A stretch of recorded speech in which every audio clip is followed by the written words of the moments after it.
Have you ever felt that your body gets warm and your palms get cold when you go up to the stage for a presentation or a speech?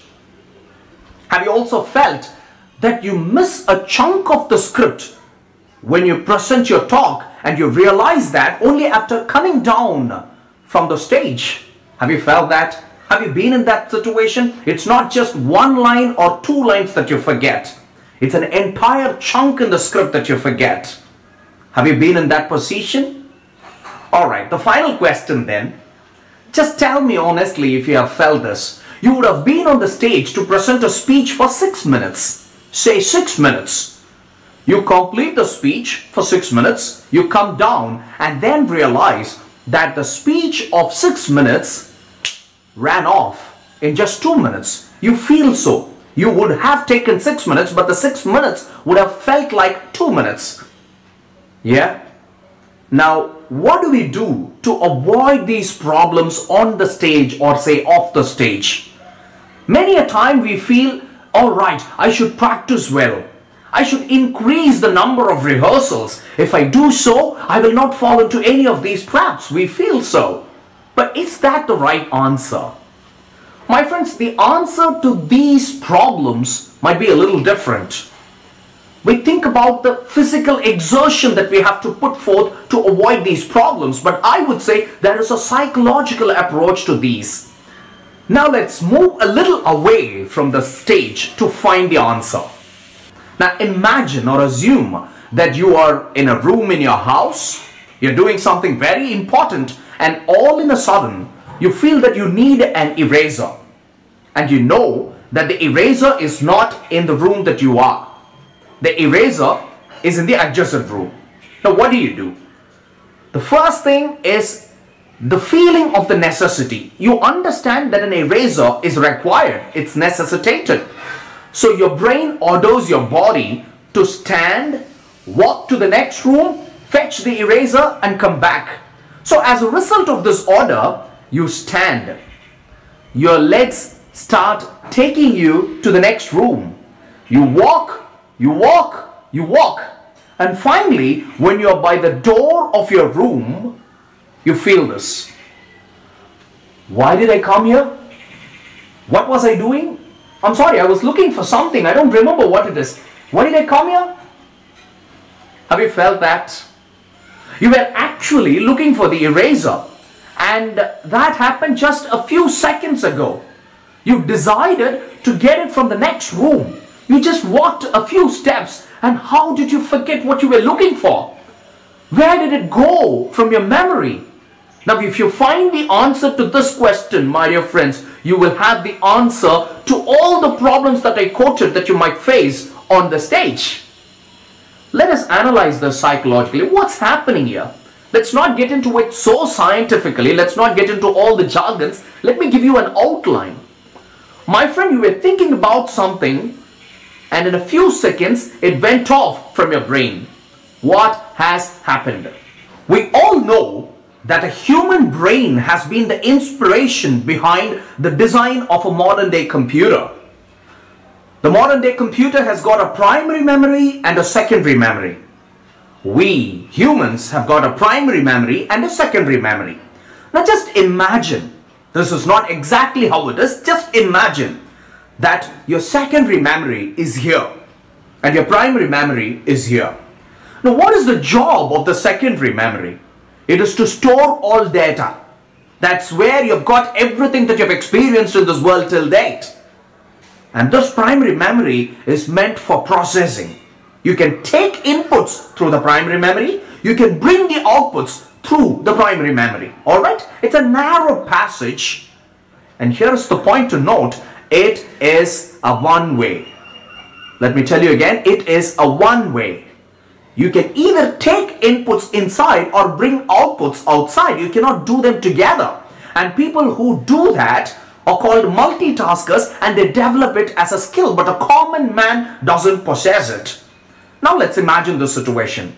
I said that the primary memory can either take data inside or send data outside, and it cannot do both together. Now you were in your room looking for an eraser. Now what does the brain do? the brain sends outputs. It gives the signal to your body. It asks your body to walk to that room.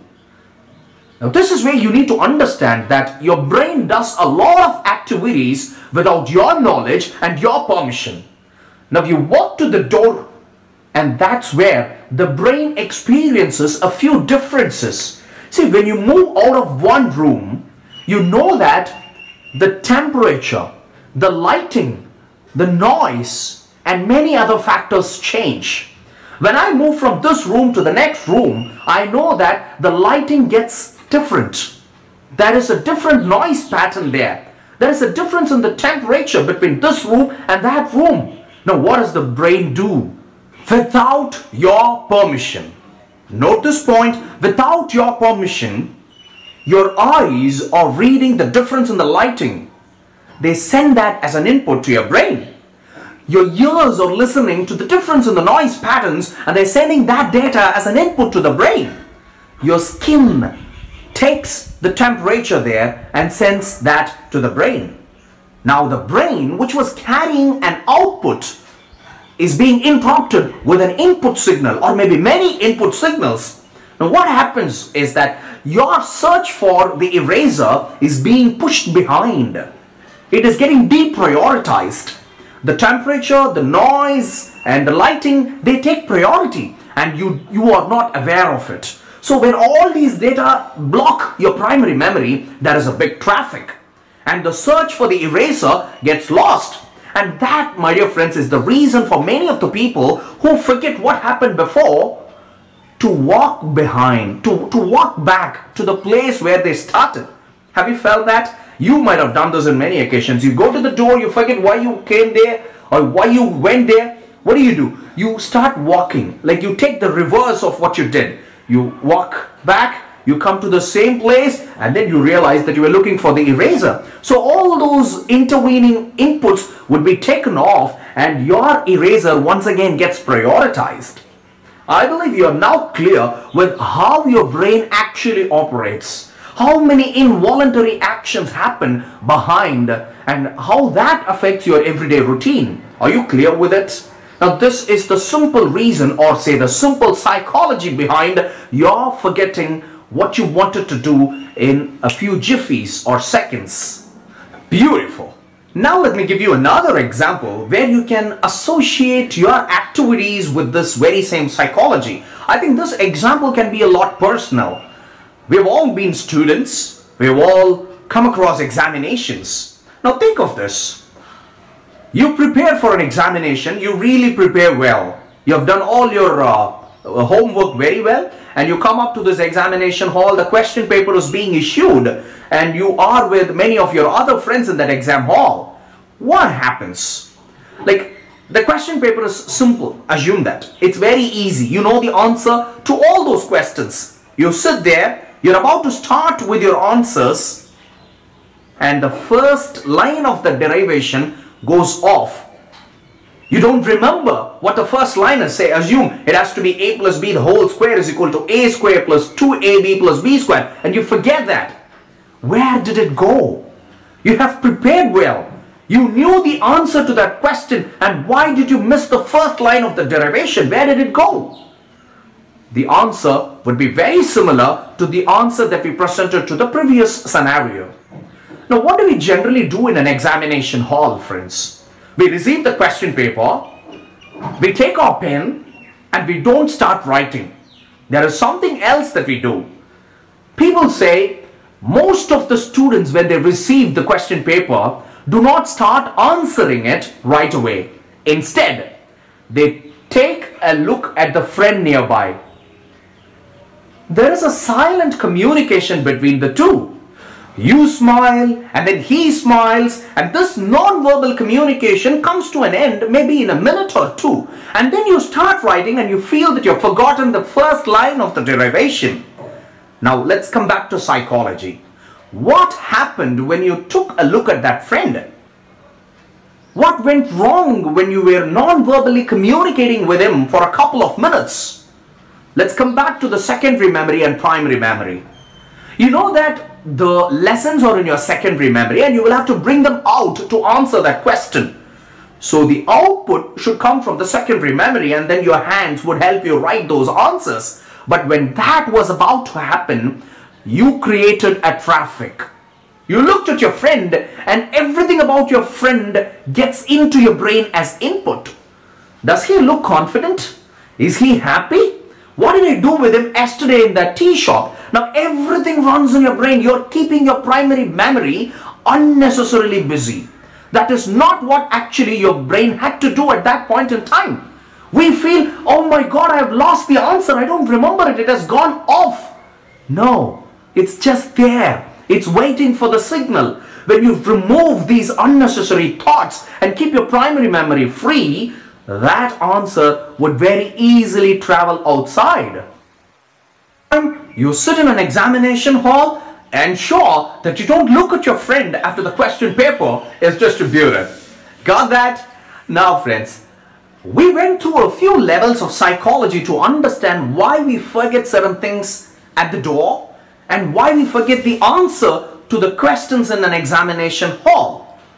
Shall we try to relate the same concept with why we have stage fear, or what goes wrong when we go up to the stage, maybe for a presentation of 6 minutes? I have 3 questions to you and let's check if this psychology can help us with the answer for all those questions. Imagine, how do you practice? Let's not think about the content. Let's not think about the body language. Let's not think about the voice variation. These factors do not have any connection with those 3 problems that I quoted in the beginning.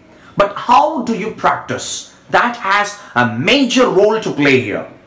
Now imagine that there is a wall every time in front of you when you practice. Some of you might have a mirror to practice in front of. Some of you might have a wall to practice in front of. Experts say that the problem lies in what object is in front of you when you practice. Alright, let's keep it like this. This is day 1 of my practice and I'm standing in front of this wall. Imagine. My script is in my secondary memory and I'm standing in front of the wall and trying to present myself. The script is trying to come out of my brain. It's an output now. What's the input? I'm standing in front of a wall and the color of the wall is an input to me. The temperature in this room is an input to me. The noise pattern here is an input to me. I would start my practice. Maybe in 2 or 3 rounds of practice, I might get comfortable in delivering the data or the script that I have in my mind. I would deliver that so well and I would feel very comfortable that I've completed my rehearsals so beautifully today. Now I come back to the same room on day 2. Understand? I come back to the same room on day 2. I stand in front of the same wall. I try to present the same data outside. Now the output is once again the same script. The input is once again the same color of the wall, the same temperature that I experience in this room, and the same noise pattern that prevails here. Now at this point, your brain gets a little comfortable. It doesn't have a problem in managing or say balancing between the input and the output because there has been no difference between what it experienced the previous day and what it is experiencing now. Now you come back to the same place on day 3, day 4 and day 5, and every day the brain starts feeling easier and easier in bringing the content from inside. Now imagine that you go up to the stage on the D-Day. That's a large audience. The lighting is flamboyant, the noise is huge, and everything is different. Now how does your brain react now? You go up to the stage, the output is the same. It's the same data, it's the same script that's trying to come out of your brain, but the inputs are not the same. This is where your brain takes the discomfort. Alright, all these days I was practicing in this lighting, in front of this wall, in this noise pattern. Now what is all these new data? This is where the brain gets confused. You're baffled.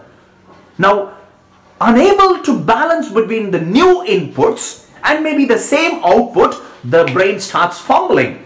And you feel that you did not practice enough. No, you practiced enough. But there was another psychological reason. You did not practice your brain to anticipate the new inputs that it was going to take that day.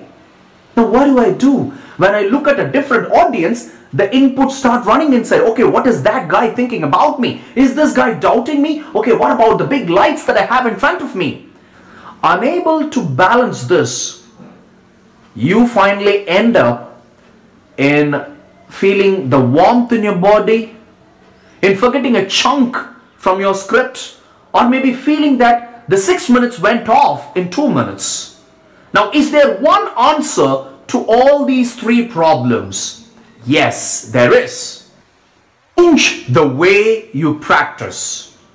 Day 1. You can get into your room, stand in front of that wall, feel the lighting, feel the heat, and present your script. Great, you're done.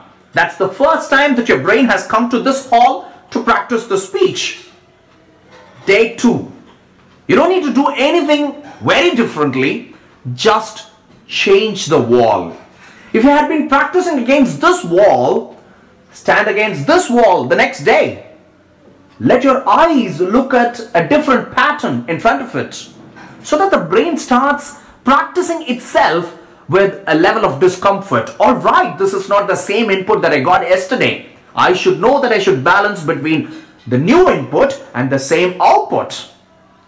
Day 3, practice against another wall, and if possible on day 4, change the room, so that your skin would give a difference in temperature, your ears would send a different noise pattern, and altogether your brain will know that every time that you present that output, that's going to be a different set of inputs that it would be in front of you.